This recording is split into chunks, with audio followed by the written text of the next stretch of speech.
My name is Marcus Webb. I'm a park ranger in Redwood Valley State Forest in Northern California. Today is September 14th, 2024. I need to tell someone about what's been happening in Sector 9 before I completely lose my mind. The official incident reports don't mention any of this. They can't because no one would believe me. But I was there, I heard it, and now I can't unhear it. I've been a ranger here for 8 years, ever since I got out of the Army. Combat engineer, 2 tours in Afghanistan, discharged with honors and a head full of things I'd rather forget. Redwood Valley seemed like the perfect place to decompress. Quiet, isolated, beautiful. The kind of place where the loudest sound is wind through ancient trees, where you can go days without seeing another person. The forest covers about 50,000 acres of old-growth redwoods, some of them over 1,000 years old. These trees were here before this country existed, before Europeans set foot on this continent. They're sacred to the local tribes, who've been telling stories about this land for generations. Stories I should have paid more attention to. Sector 9 is the most remote part of the forest, accessible only by a service road that washes out every winter. No campgrounds, no facilities, just wilderness. We're supposed to patrol it monthly, check for illegal logging or poaching, but most rangers avoid it. Too far, too difficult, not worth the time. I'd been there maybe twice in 8 years. Until 3 weeks ago, when my supervisor, Jake, told me I needed to investigate reports of strange sounds coming from that area. Hikers on the eastern trails, miles from Sector 9, had been complaining about hearing what they described as machinery at night. Chainsaws maybe, or generators. Possible illegal logging operation. I drove out there on a Tuesday morning. The service road barely passable even in dry season. It took 2 hours to reach the access point. The forest in Sector 9 is different from the rest of the park. Darker, quieter, oppressive in a way I can't quite explain. The redwoods grow so close together that even at midday, it feels like dusk. The undergrowth is thick with ferns and fallen branches. Cell service drops to nothing the moment you leave the main roads. I hiked in about 3 miles, following game trails and GPS coordinates, listening for any sound of human activity. Nothing. Just wind and the occasional bird call. I was about to turn back when I heard it. A grinding sound, mechanical, coming from deeper in the forest. I followed it, hand on my radio, even though I knew it wouldn't work out here. The sound grew louder as I pushed through the undergrowth. Definitely machinery, but wrong somehow. The rhythm was off. It would grind for 10 seconds, stop abruptly, then start again at a different pitch, like someone operating equipment they didn't know how to use. I found the source in a small clearing surrounded by massive redwoods. Except there was nothing there. No equipment, no people, no signs anyone had ever been there. But the sound continued loud and close, like it was coming from the air itself. I stood in the center of that clearing, turning in circles, trying to locate the source. It seemed to move, circling me, the grinding becoming almost rhythmic. Then it stopped. The silence that followed was worse than the sound. I got out of there fast, hiking back to my truck and driving straight to the station. I told Jake what I'd heard. He looked at me like I was crazy, suggested maybe I'd heard a plane or distant highway noise distorted by the terrain. But I know what I heard, and I knew it wasn't natural. That should have been the end of it. Should have been filed as investigated, nothing found, and forgotten. But 3 days later, the sounds were reported again, this time by a family camping at Fern Creek Campground, 6 miles from Sector 9. They'd heard grinding machinery all night, so loud they packed up and left at dawn. 2 other groups reported the same thing over the next week. Jake sent me back. "Whatever it is, find it and shut it down," he said. "We're getting complaints daily now. People are demanding refunds." I went back last Monday, better prepared this time. Camping gear, extra batteries, recording equipment to document whatever I found. I hiked in farther than before, making camp about 5 miles from the access point, deep in the heart of Sector 9. Night fell around 7. I sat in my tent, eating a cold meal, listening to the forest settle. Around 9 o'clock, the sound started, grinding like before. But now there were other sounds mixed in. Voices. Human voices, but wrong. Overlapping. Speaking at different speeds. Words I couldn't quite make out. And underneath it all, a low humming that made my teeth ache. I grabbed my recorder and stepped outside. The sounds were everywhere, coming from all directions at once. I walked toward what seemed like the loudest source, my flashlight cutting through the darkness. The voices grew clearer. They were speaking English, but in fragments. Single words repeated over and over. Help! Lost! Please! Dark! I should have left. Every instinct screamed at me to get back in my truck and never return. But I'm stubborn, and I needed to know what was causing this. So I kept walking. I found another clearing. In the center was a circle of stones arranged in a pattern I didn't recognize. And standing around the circle were figures, 7 of them, human-shaped but motionless, like statues. I called out but got no response. Approached slowly, hand on my bear spray. They weren't people. They were trees, young redwoods, maybe 20 feet tall, growing in a perfect circle. But in the darkness, with the sounds echoing around me, they looked human. I laughed at myself, relief flooding through me. Just trees, just my imagination running wild.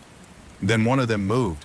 I ran, crashed through the forest in blind panic, the sounds chasing me. The grinding got louder, more aggressive. The voices multiplied until it sounded like hundreds of people screaming all at once. I fell twice, scraped my hands raw, kept running until I burst out onto the service road near my truck. I didn't go back for my camping gear, didn't stop until I was back at the station. Jake took one look at my face and sent me home. I've been on administrative leave for a week now. Stress, they're calling it. PTSD. They want me to see a therapist. Maybe they're right. Maybe 8 years in this forest after 2 tours in Afghanistan finally broke something in my brain. But here's the thing. I did some research, talked to some of the tribal elders who still live near the park. They weren't surprised by my story. They told me that Sector 9 is a sacred place, a place where the boundary between worlds is thin, where the dead sometimes speak to the living. They've avoided that area for generations, and they warned the Park Service when the forest became protected land. Warned them not to let people go there. The Park Service ignored them, called it superstition. Now I'm sitting in my cabin listening to my recording from that night. It's mostly static and distortion, but around the 30-minute mark, there's a voice. Clear as day, a woman's voice speaking directly into the microphone. We're still here, she says. We've always been here, and we're not alone. I don't know what that means. I don't know what I encountered in Sector 9, but I know I'm not going back. Jake can fire me if he wants. I'd rather be unemployed than dead, or worse, whatever those things were circling me in the darkness. The sounds continue. 3 more complaints this week, but now I wonder if they're really coming from Sector 9 at all, or if they're coming from somewhere else entirely. Somewhere that just happens to intersect with our world in that particular stretch of forest. I think about those trees arranged in a circle, how they looked like people in the darkness, how one of them moved. And I wonder if they were ever trees at all, or if they're something else, something that's been waiting in that forest for longer than we can imagine, waiting for someone to hear them, waiting to be found. Last night I heard the grinding again. Not in the forest, in my cabin, right outside my bedroom window. I didn't look. I buried my head under my pillow and waited for dawn. When I finally worked up the courage to check, there was nothing there. Just trees. Just normal, ordinary trees. But I swear to God, one of them was closer to my cabin than it had been the day before. Story 2. My name is Sarah Chen. I'm a park ranger in Clearwater Lake National Recreation Area in Idaho. Today is August 3rd, 2024. I'm writing this because someone needs to know what happened at Site 47 last week. The official report says it was an animal attack. The official report is a lie. I've been working at Clearwater for 5 years, ever since I finished my degree in environmental science. It's a beautiful posting, 12,000 acres of forest surrounding a pristine alpine lake. popular with families and fishermen, peaceful and safe, or it was until last month. Clearwater has 23 developed campsites scattered around the lake's perimeter. Site 47 is the most remote, accessible only by a 2-mile hiking trail from the nearest parking area. It's primitive camping, no water, no electricity, just a fire ring and a flat spot for tents. We get maybe 1 or 2 reservations there per month. Most people prefer the drive-up sites with their modern amenities. On July 28th, a family reserved Site 47 for 3 nights. The Hendersons, Tom and Lisa, their 2 kids aged 9 and 12, experienced campers according to their reservation notes, 4th year visiting the park. They checked in at the ranger station around noon, got their permit, asked the usual questions about bears and water purification. I gave them the usual answers, told them to have a great trip, watched them head up the trail with full packs and high spirits. That was the last time anyone saw them alive. When they didn't check out on the 31st, I wasn't immediately worried. Sometimes families extend their stay, forget to update their permits. But by August 1st, with still no sign of them, I hiked up to Site 47 to check in. What I found there will haunt me forever. The campsite looked normal at first glance. 2 tents, properly staked. Food bags hung from a bear pole. Camping gear neatly organized. But there were no people, no sounds, no movement. Just an empty camp in the middle of the day. I called out, "Henderson family, this is Ranger Chen from Clearwater Station. Just checking in on you folks." Nothing. I approached the first tent, the larger one, probably the parents. Unzipped it carefully.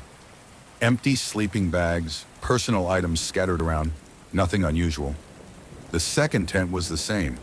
Kids' stuff, books, a stuffed animal, handheld games, but no kids. That's when I noticed the fire ring. They'd had a fire recently.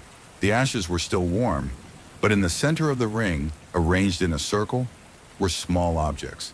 I knelt down to examine them. Teeth, human teeth. 4 of them, adult molars, placed carefully in a perfect circle with one in the center. My hands were shaking as I radioed base. "This is Chen at Site 47. I need immediate backup and probably law enforcement. The Henderson family's missing and there's evidence of something seriously wrong here." The sheriff arrived within 2 hours, brought a forensic team and cadaver dogs. They searched the area for 3 days, found nothing, no bodies, no blood, no signs of struggle. Just that campsite with its empty tents and the teeth in the fire ring. The teeth were sent to the state lab for analysis. They came back as belonging to Tom Henderson. All 4 removed post-mortem, the report said. Likely within hours of death, but there was no body, no other remains. Nothing to explain what had happened or where the family had gone. I was questioned extensively. Had I seen anyone else on the trail? Heard anything unusual? Noticed any suspicious vehicles? No, and no. The trail camera at the parking area showed the Hendersons arriving on the 28th. No one else had used that trail in over a week. The sheriff classified it as an unsolved homicide. The media picked it up. Local news ran stories about the missing family. Tips poured in that led nowhere. After 2 weeks, the story faded. The campsite was closed indefinitely, and everyone tried to move on. Except I couldn't move on, because 3 nights ago, I saw something that made me realize the Hendersons might not have been the first. I was doing a routine patrol of the closed campsites. We check them weekly, even when they're not in use, looking for wildlife activity or storm damage. I reached Site 47 around dusk. The crime scene tape was still up, but weathered, fluttering in the breeze. I wasn't planning to stay long, just a quick visual check and move on. But as I approached, I saw lights. Flashlights or lanterns, moving around inside the site perimeter. My first thought was squatters or crime scene voyeurs. We'd had a few people try to visit the murder site in the weeks after it happened. I called out, hand on my radio. "This is a closed campsite. You need to leave immediately." The lights stopped moving, but no one answered. I moved closer, my own flashlight raised. "I'm a park ranger. This area is closed to the public. You're trespassing." Still nothing. I pushed through the crime scene tape and entered the site. There were figures there. 5 of them, standing around the fire ring. But they weren't people. Not exactly. They were man-shaped, maybe 6 feet tall, but they didn't quite match. The proportions were wrong. Arms too long, heads too large, bodies that seemed to flicker in my flashlight beam like they weren't entirely solid. One of them turned to look at me. It had a face, or something approximating a face. Eyes that were too large and too dark. A mouth that was just a slit. No nose, no ears, no hair. Just smooth, pale skin that looked almost luminescent in the darkness. "Who are you?" I managed to whisper. It tilted its head, studying me. When it spoke, its mouth didn't move.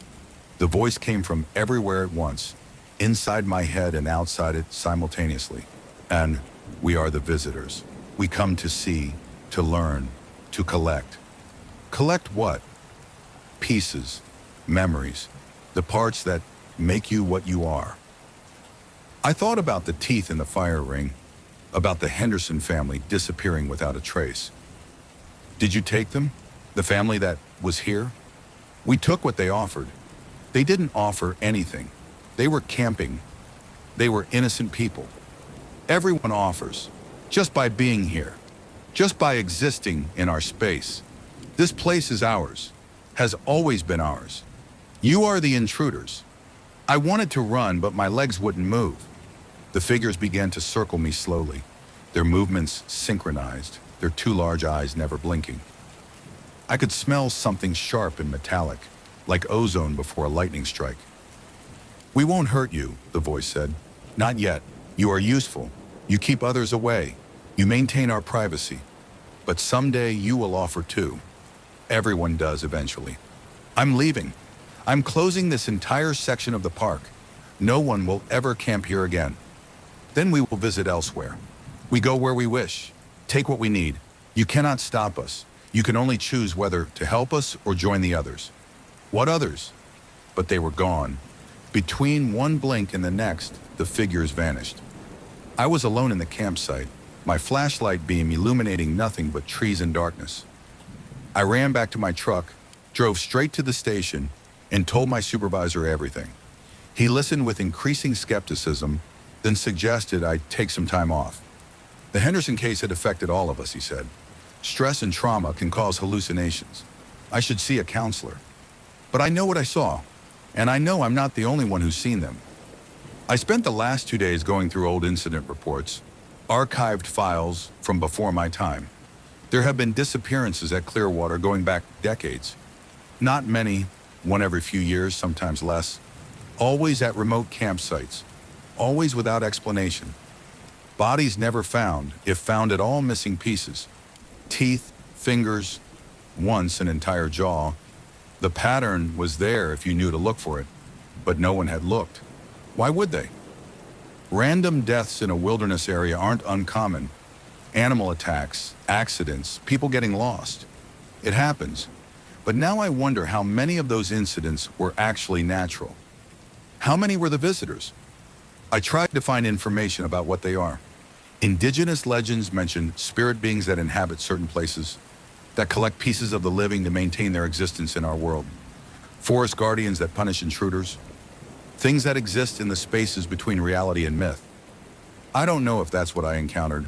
I don't know what they want or how to stop them. All I know is that Site 47 remains closed, and I've recommended closing 3 other remote campsites as well. My supervisor thinks I'm overreacting. He doesn't know I've been marking the sites on a map, looking for patterns. They're moving closer to the developed areas, closer to the main campgrounds where families gather. The visitors are getting bolder.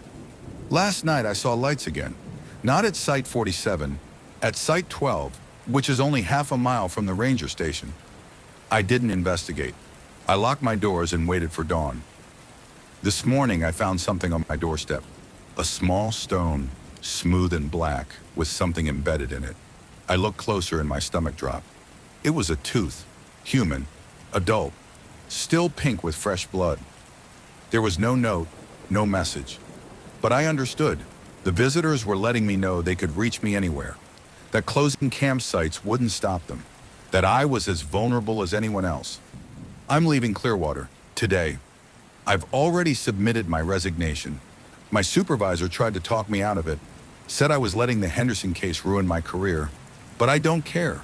I can't stay here knowing what's out there, knowing that every family I check in, every group I send to a remote campsite might not come back. Someone else can deal with the visitors. Someone braver or more foolish than me. I'm done. But I wonder if leaving will help. That voice said this place is theirs. But what if this place is bigger than Clearwater Lake?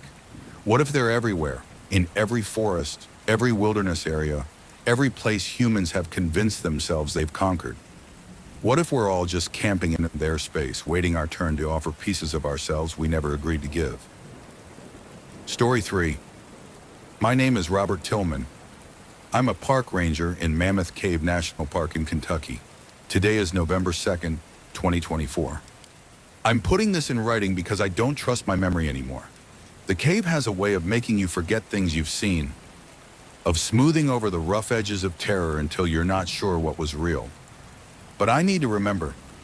Someone needs to know what's living in Junction Cave before more people die. I've been a ranger here for 12 years. Most of them spent leading cave tours and managing visitor safety. Mammoth Cave is the longest cave system in the world.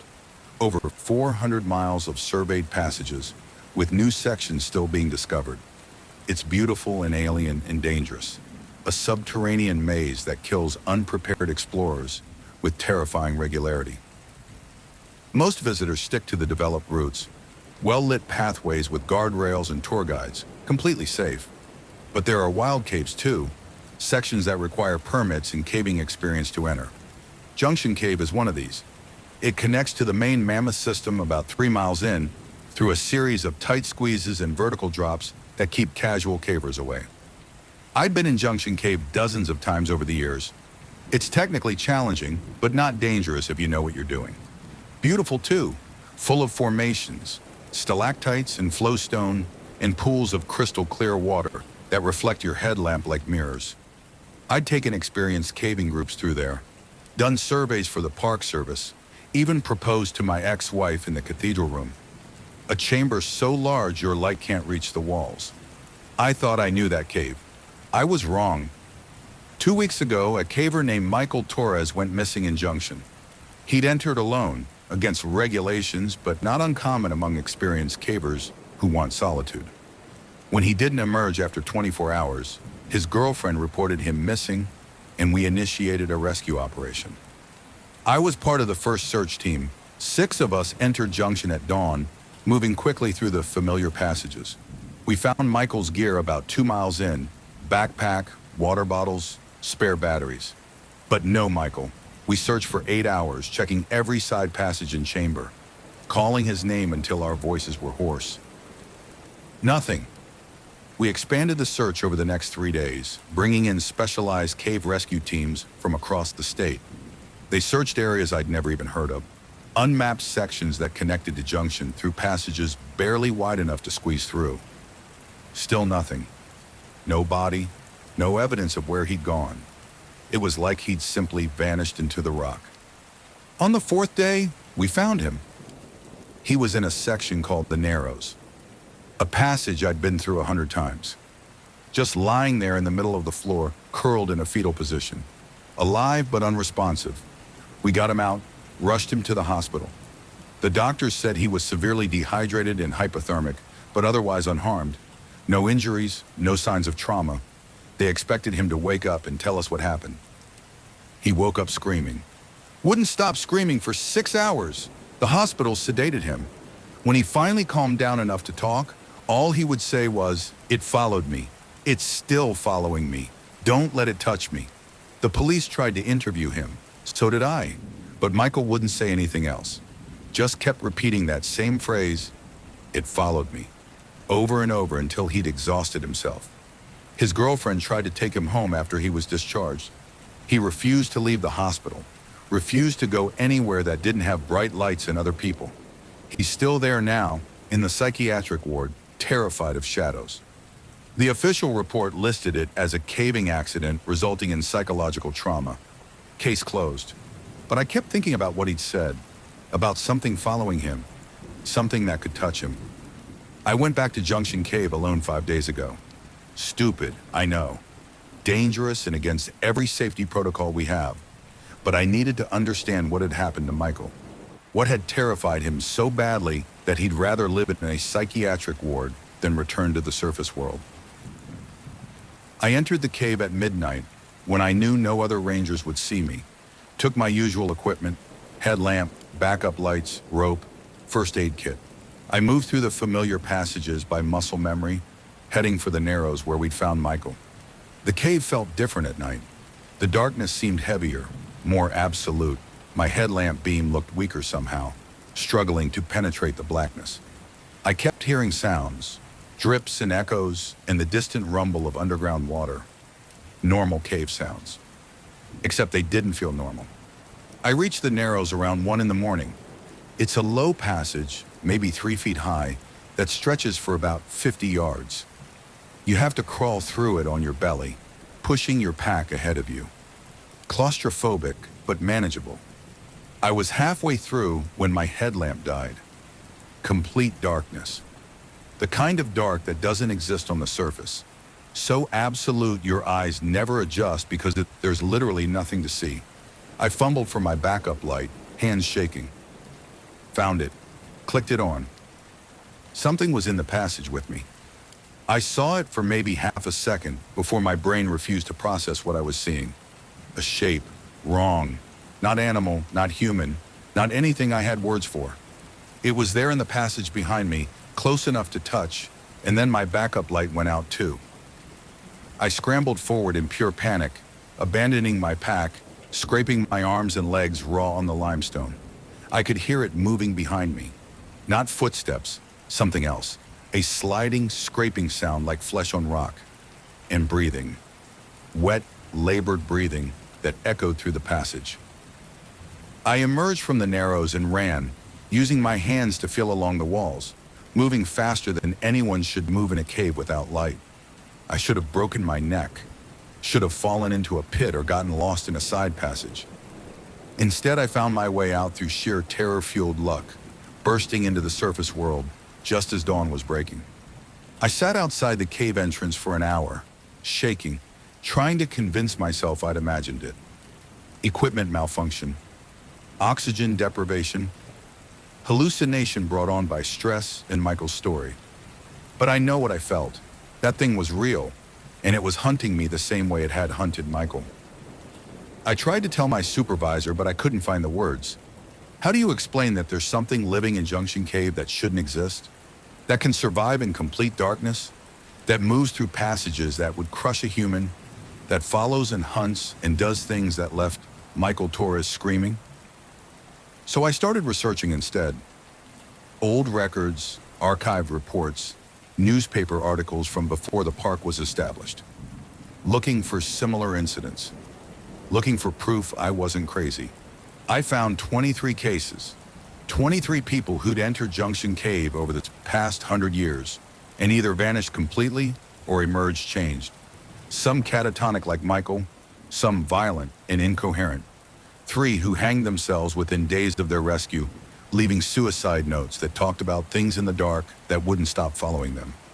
The Park Service had suppressed most of these incidents, classified them as accidents or attributed them to natural cave dangers. But the pattern was there. Something in Junction Cave was taking people, or driving them mad, or both. I spent 3 days trying to figure out what to do. Close the cave? On what grounds? I had no evidence, just a story about seeing something in the dark that my own brain couldn't remember clearly. Report it? To whom? The Park Service would laugh me out of the office or refer me to counseling. Then yesterday morning, another caver requested a permit for Junction. A young woman named Amy Reeves, experienced and qualified. I tried to talk her out of it, made up excuses about cave stability and unsafe conditions. She pointed out that the cave had been open for tours just last month, that there was no official closure order. She was right. I had no grounds to deny her permit. She entered Junction yesterday at 2 in the afternoon, said she'd be back by nightfall. It's now been 22 hours. She hasn't emerged. The rescue team is suiting up as I write this. They're going to go in there and search, the same way we searched for Michael. And they're going to find her, if they find her at all, changed, broken, screaming about things that followed her through the darkness. Or maybe this time they won't find her at all. Maybe the thing in Junction Cave is getting better at what it does, more efficient, less likely to leave survivors. I'm going in with the rescue team. I have to. It's my job. But I'm also bringing something the others won't have. A powerful searchlight, the kind used for cave surveys, with enough candle power to light up a football field. Because I think the thing in Junction Cave needs darkness to hunt, that it retreats from light, same as any cave-adapted creature. I might be wrong. I might die down there, or worse, end up like Michael, locked in a hospital room afraid of my own shadow. But I have to try, because if I don't, the thing will keep hunting, keep taking people, keep driving them mad with whatever it does in the darkness. If you're reading this and I haven't returned, close Junction Cave, seal it, pour concrete down the entrance if you have to. Tell people it's unstable, dangerous, contaminated. I don't care what lie you use, just keep people out. Because there are worse things than getting lost in the dark. There are things that live in that dark. Things that have been there longer than humans have been exploring caves. Things that view us as intruders in their domain. And they're hungry. Story 5. My name is David Calloway. I'm a park ranger in the Black Pine National Forest in northern Montana. Today is October 31st, 2024. I know what you're thinking. Halloween. How fitting. But I'm not telling you this story because of the date.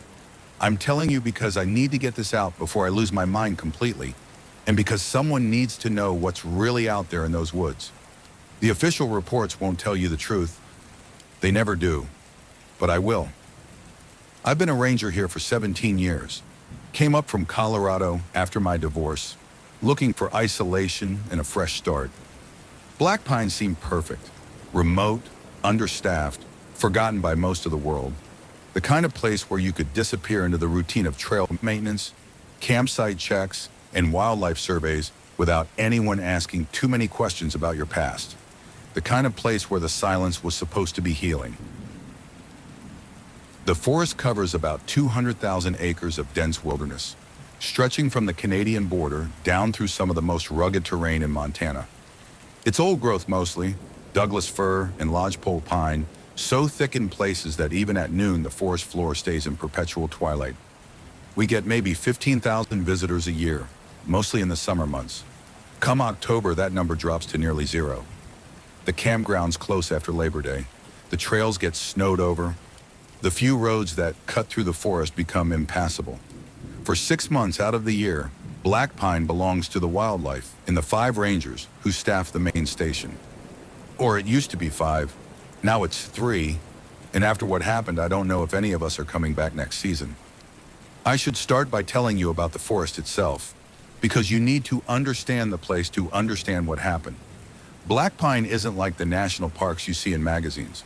There are no grand vistas, no picture-perfect meadows full of wildflowers. It's claustrophobic and ancient and dark.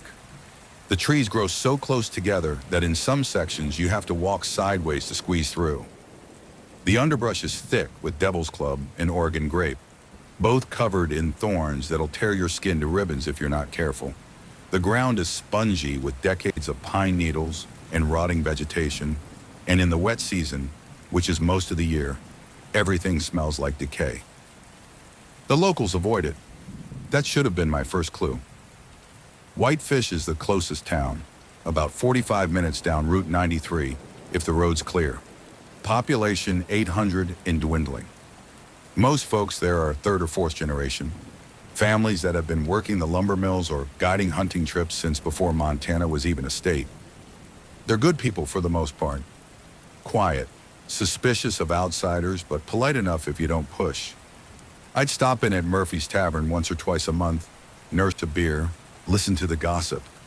Took me years before anyone would talk to me like I belonged, but they never talked about the forest. Oh, they'd discuss the hunting. Elk season, bear sightings, where the deer were bedding down. They'd complain about the Park Service regulations or swap stories about close calls with mountain lions. But if you asked about the deep woods, the old sections that had never been logged, the conversation would die. People would suddenly remember they had somewhere to be. The bartender would find something that needed cleaning.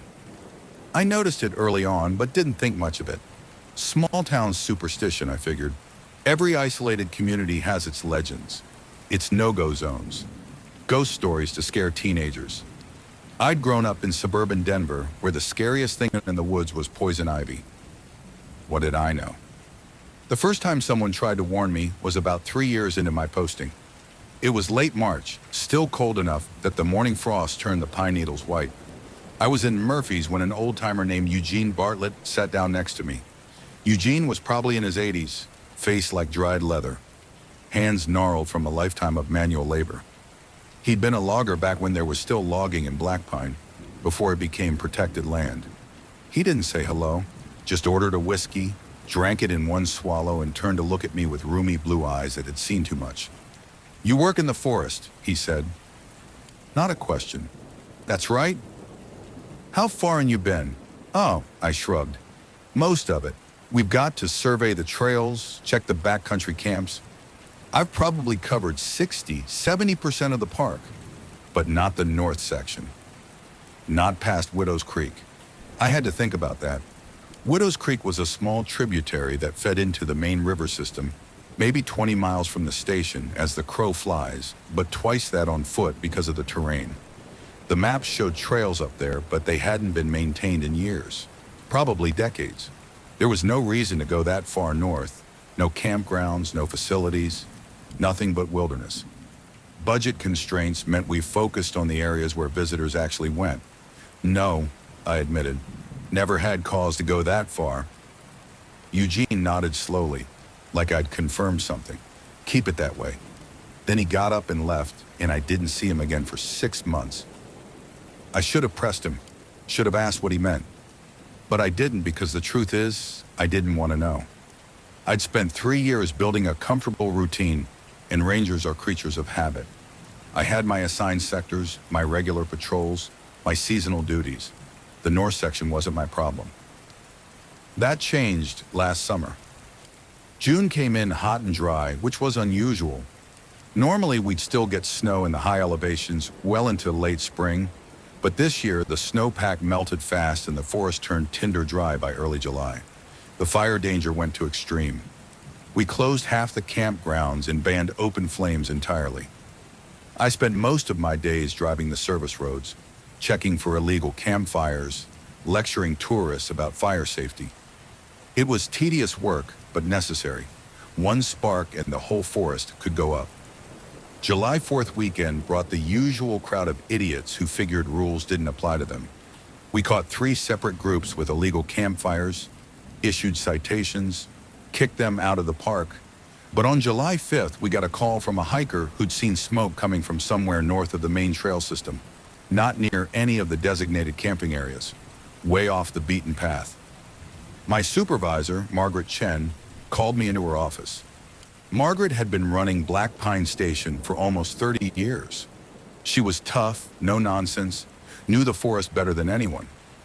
But that morning she looked worried. "David, I need you to check out this smoke report. Coordinates put it somewhere around Widow's Creek area."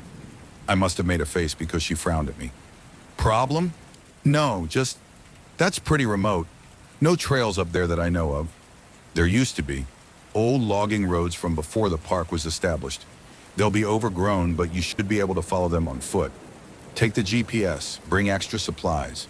If someone's up there having an illegal fire in this heat, I need to know about it." She pulled out a topo map and marked the coordinates. It was a good 25 miles from the station, most of it through terrain I'd never covered.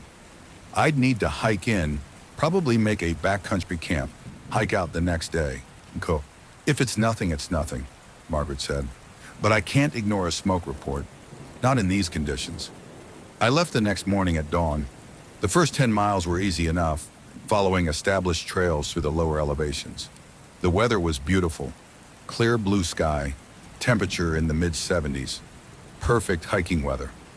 I made good time, stopped for lunch at a meadow where I'd seen elk before. The forest was quiet, just the sound of wind in the pines and the occasional bird call. Peaceful. Around 2 in the afternoon, I reached the point where the maintained trails ended. From here on, it was bushwhacking, using the GPS to navigate through increasingly dense timber. The temperature seemed to drop as I pushed north, the sunlight filtering through the canopy, turning green and dim. The undergrowth got thicker, catching at my boots, and I had to pause every few minutes to check my heading. That's when I noticed the trees. I'm not a botanist, but I know enough about forest ecology to recognize when something's off. The trees in this section were old, really old. Douglas firs with trunks 6 feet across, lodgepole pines that must have been 200 years or more. But they weren't healthy. The bark was pale, almost gray, and many of them had patches of what looked like fungal growth spreading up the trunks. The needles were sparse and yellowed. It looked like disease, but I'd never seen anything affect such a wide area. For almost a mile, every tree I passed showed the same symptoms. I took some photos, made notes, something to report back to Margaret, maybe get a forestry expert to take a look. Bark beetles had devastated pine forests across the West in recent years. Maybe this was a new infestation. By 4 o'clock, I was still a few miles from the coordinates. The terrain had gotten rougher, all steep ravines and deadfall that I had to climb over or detour around. I wasn't going to make it before dark. I found a relatively flat spot near a small creek, probably Widow's Creek itself, though I couldn't be sure, and made camp. Set up my tent, purified some water, ate a cold meal because Margaret's fire ban applied to rangers too. The sun set around 9, and with it came a temperature drop that had me pulling on every layer I'd brought. I'm talking 40 degrees easy, maybe colder, in July. I sat in my tent with a headlamp, updating my field notes, trying not to think about how isolated I was, how far from help. That's when I heard the crying. At first I thought it was an animal. Coyotes can sound remarkably human when they're distressed. But this was different. It was clearly a child's voice, sobbing, coming from somewhere east of my camp. Maybe 100 yards away, maybe more. Sound carries strangely in the forest at night. I grabbed my flashlight and stepped out of the tent. "Hello, anyone out there?" The crying stopped immediately. I waited, listening. Nothing. Just wind in the trees and the burble of the creek. "This is Park Ranger Calloway. If someone's there, if you need help, call out." Silence. I stood there for maybe 5 minutes, sweeping my flashlight across the trees, seeing nothing but darkness and the gleam of animal eyes. Probably a raccoon or possum. The rational part of my brain said it was wildlife, or maybe the creek making sounds that resembled crying, or my imagination running wild because I was alone in an unfamiliar part of the forest. But another part of me, some ancient hindbrain instinct, was screaming that something was wrong. I didn't sleep much that night. Every sound outside the tent had me bolt upright, heart pounding. Around 3 in the morning, I heard footsteps circling the camp. Definitely footsteps. The soft crunch of pine needles under weight. I lay there gripping my bear spray, which wouldn't do shit against an actual threat, and praying it was a deer. The footsteps stopped directly outside my tent. I could hear breathing, low and wet, like someone with a chest cold. "Who's there?" My voice came out as a whisper. No answer, but I could feel eyes on me through the tent fabric, watching, waiting. Then after what felt like hours but was probably only a minute, the footsteps moved away. I listened to them retreat into the forest, growing fainter until I couldn't hear them anymore.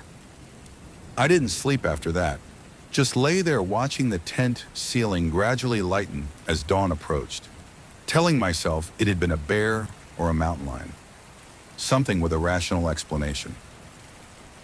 Morning came with gray skies and a cold mist rolling through the trees. I broke camp quickly, wanting to finish the job and get back to the station. The coordinates were maybe 3 miles northeast. I followed the GPS through terrain that got progressively more difficult. Dense brush, downed trees, sudden drop-offs hidden by the undergrowth. Twice I nearly twisted an ankle. My mood wasn't improving. I found the source of the smoke around 10 in the morning. It was a clearing, maybe 50 feet across, surrounded by those same pale, diseased trees. In the center was the remains of a fire, cold now, but recent. within the last couple days for sure. I approached carefully, looking for signs of who had made it. What I found made my stomach turn. The fire had been built in a ring of stones, which was normal enough, but in the center of the fire pit, partially burned, were what looked like small bones. I'm not a forensics expert, but I'd seen enough animal remains on patrol to know these weren't from any deer or elk. They were too small, too delicate, and arranged in a pattern, a circle, with one bone standing upright in the middle. Around the clearing, I found other things. Symbols carved into tree bark, strange arrangements of sticks and stones, and hanging from a low branch, a child's shoe. Small, maybe size 12, pink with cartoon characters on it. I documented everything with my camera, hands shaking. This wasn't just an illegal campfire. This was something else entirely. Something wrong. I should have left then. Should have hiked straight back to the station and called the sheriff. But I'm a thorough person, and I wanted to search the area completely. So I spent another hour circling the clearing, looking for more evidence. That's when I found the shelter. It was maybe 200 yards from the clearing, hidden in a thick stand of trees. Not a tent, a structure, built from branches and bark and mud, pressed into the space between two massive deadfall logs. Crude but effective. You could crawl inside and be completely hidden from view. I knelt down and shone my flashlight into the opening. The smell hit me first, rot and waste and something sweet sour that made my eyes water. I gagged, pulled my shirt up over my nose. The inside of the shelter was maybe 6 feet deep, just tall enough to sit up in. The floor was covered in pine needles and what looked like animal hides, and scattered throughout were more bones. Lots of them, plus other things, food wrappers, water bottles, a tattered sleeping bag. Someone had been living here, recently. I was backing away, reaching for my radio to call Margaret, when I heard it again. The crying. Closer this time, coming from somewhere behind me. No, I spun around. Who's there? Show yourself. A child stepped out from behind a tree. She couldn't have been more than 7 or 8. Dirty blonde hair matted with leaves, pale skin streaked with grime, wearing a torn dress that might have been white once. She stood there staring at me with huge dark eyes, tears streaming down her face. Jesus, I breathed. Sweetie, are you okay? Are you hurt? She didn't respond, just kept crying, those silent tears that make no sound. I took a step toward her, hands raised. It's all right. I'm a ranger. I'm here to help. Where are your parents? She opened her mouth like she was trying to speak, but nothing came out. Then she turned and ran. Wait! I chased after her, without thinking, crashing through the brush. She was fast, impossibly fast for a child, darting between trees and over obstacles that I had to scramble across. I kept calling out, telling her to stop, that I wanted to help. But she didn't slow down. We ran for maybe 10 minutes before I lost sight of her completely. 1 second she was there, a flash of pale dress between the trees. The next, she was gone. I stood there panting, hands on my knees, trying to figure out which direction she'd gone. My radio crackled. Ranger Calloway, this is base. Come in. Over. I grabbed the radio. This is Calloway. Margaret, we have a situation. I found evidence of habitation at the coordinates. Possible child endangerment. And I just saw a young girl, maybe 7 or 8, out here alone. I tried to approach, but she ran. I need backup. Over. Static. Then, say again, David? You saw a child? Over. Affirmative. Female, approximately 7 to 8 years old, blonde hair, wearing a dress. She appears to be alone and scared. I'm in pursuit, but I lost visual. Requesting immediate backup and possibly search and rescue. Over. Long pause. When Margaret came back on, her voice was tight. David, there are no missing persons reports for this area. No reports of children at all. Are you certain of what you saw? Over. I'm certain, Margaret. I was maybe 10 feet from her. This is real. We need to get search teams up here now. Over. All right. Stay put and mark your GPS coordinates. I'm calling in the county sheriff and organizing a search party. It'll take a few hours to mobilize. Do not continue pursuit alone. Repeat, do not continue pursuit. Acknowledge, over. Acknowledged. I'll wait here. Over and out. But I didn't wait. I couldn't. That little girl was out there alone, probably terrified, possibly injured. Every minute could matter. So I made a decision that I regret to this day. I kept searching. I followed what I thought was her trail, marking trees as I went so I could find my way back. The forest was getting darker, the canopy closing overhead, and the temperature was dropping again despite it being midday. My breath fogged in the air. I pulled on my jacket and kept moving. After maybe 30 minutes, I found another clearing.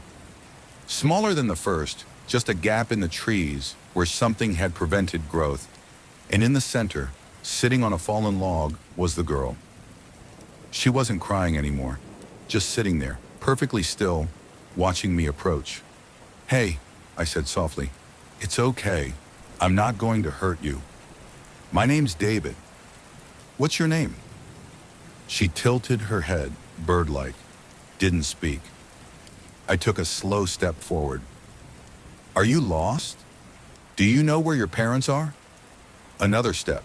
She didn't move, didn't blink, just stared at me with those dark eyes that seemed too large for her face. "Can you talk? Can you tell me your name?" I was maybe 15 feet away when she smiled. It was wrong, too wide, too many teeth. "You shouldn't be here," she said. Her voice was rough, like it hadn't been used in a long time, or like it didn't belong to a child at all. I froze. "Why not? Who are you?"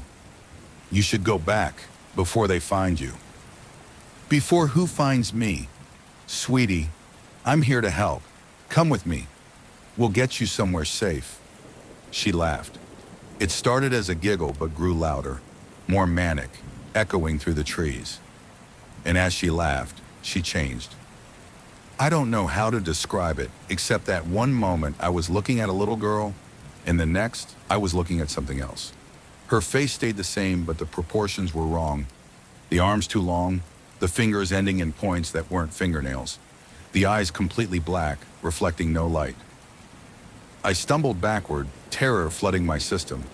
"What the fuck?" She stopped laughing. Stood up.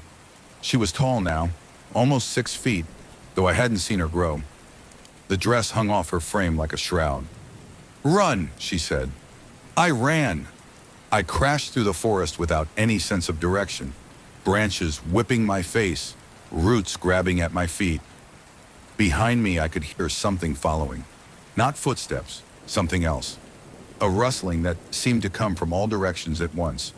And laughter. That terrible child's laughter echoing between the trees. I don't know how long I ran. Long enough that my lungs burned and my legs felt like rubber. Long enough that I was certain I was going to die out there, alone in the woods with whatever that thing was. Finally, I burst out of the dense timber and found myself on the bank of a creek. Widow's Creek, I realized. I knew where I was now. My camp was maybe a mile downstream. I looked back. The forest behind me was still. No movement. No sound except my own ragged breathing and the burble of water over rocks. I waited for 10 minutes watching the trees before I convinced myself to move. I followed the creek downstream, moving as quickly as I could while still being careful. The light was fading.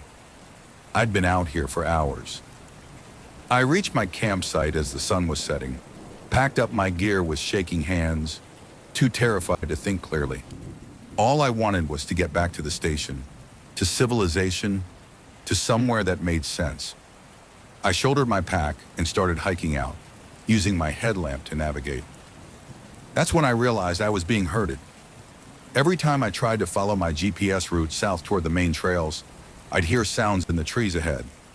Branches breaking, that wet breathing. Once I saw eyes reflecting in my flashlight beam. Too high to be a deer, too many to be one animal. So I'd adjust my route, veer east or west, and for a while the sounds would stop.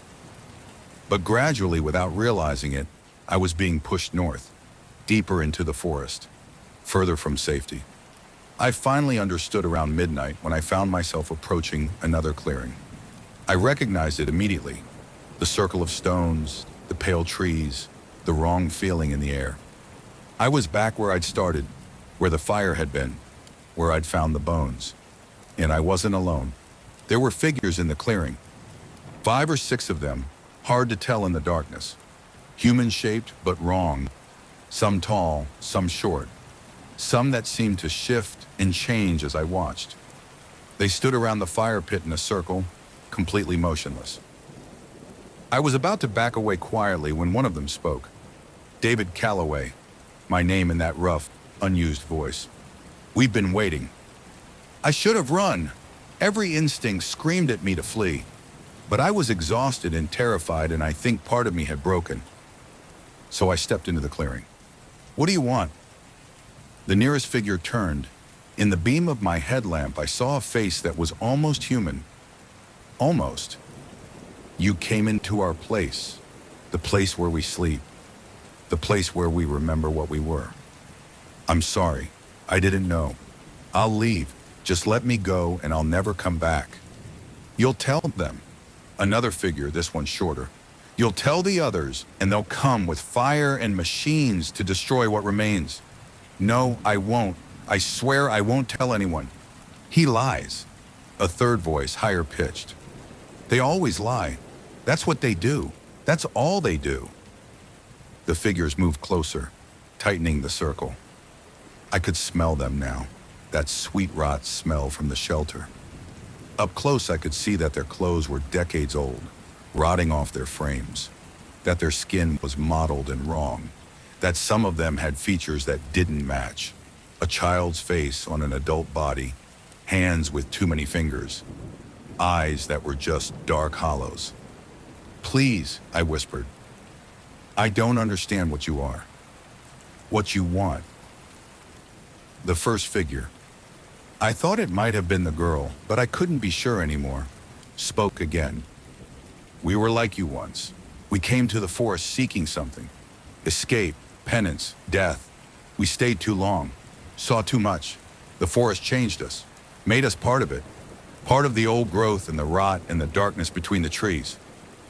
We're not alive, Ranger, but we're not dead either. We're what's left, the remnants, the forgotten. That's not possible. You saw me change. You know it's possible. You know what you saw." "I did." "God help me, I did." "What do you want?" I asked again. "Want?" The figure seemed to consider this. "We want to be remembered. We want someone to know we existed, that we were people once, that we had names and lives and people who loved us. We want someone to tell our story before we fade completely." "Then tell me. Tell me your story and I'll make sure people know." "You'll tell them," the shorter figure said, "but they won't believe. They'll say you're mad, traumatized.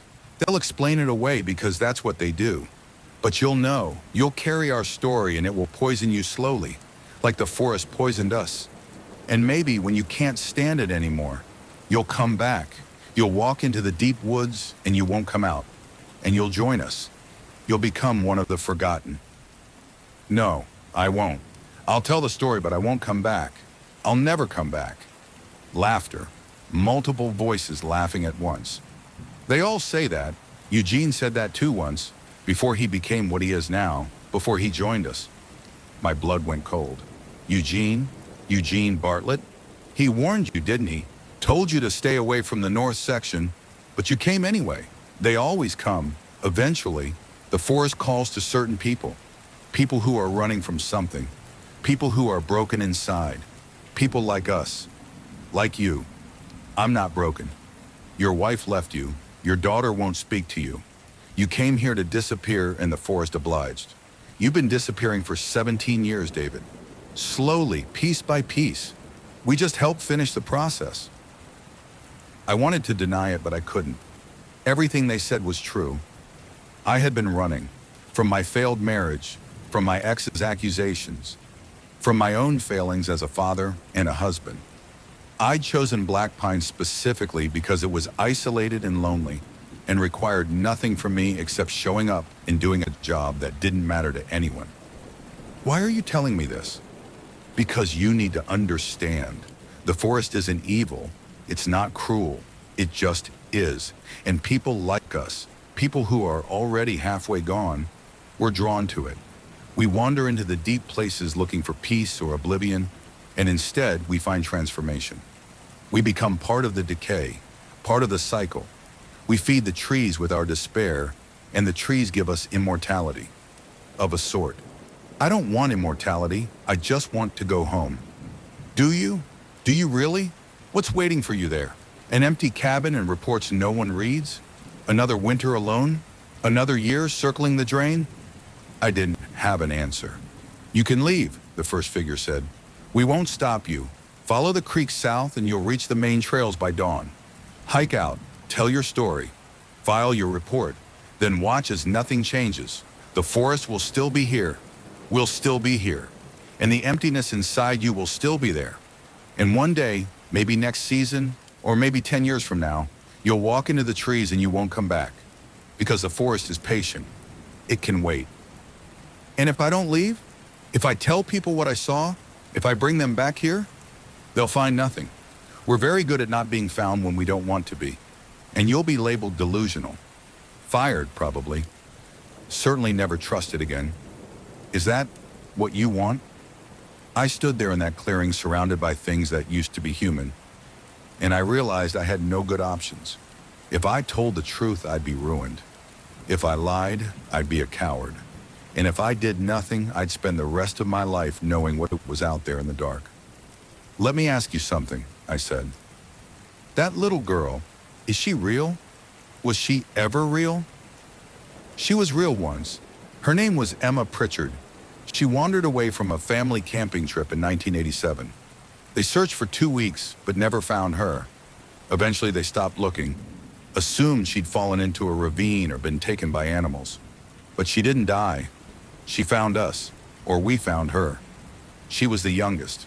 The forest took her quickly. By the end, she couldn't remember her parents' faces, couldn't remember being human at all. Jesus Christ. There are others, many others. Hikers and hunters, and people running from the law. People who came to the forest to get lost and succeeded beyond their wildest dreams. We're all here, all the missing, all the forgotten. This is where we end up. I thought about Eugene in the bar, his warning, the way he looked at me like he knew something terrible. How many? I asked. How many of you are there? In this section? Maybe 20, maybe more. It's hard to say. Some of us fade faster than others. Some barely remember being human. Some, like Eugene, still try to warn people away. Some, like me, just want to be remembered. Tell me your names, all of them, your real names.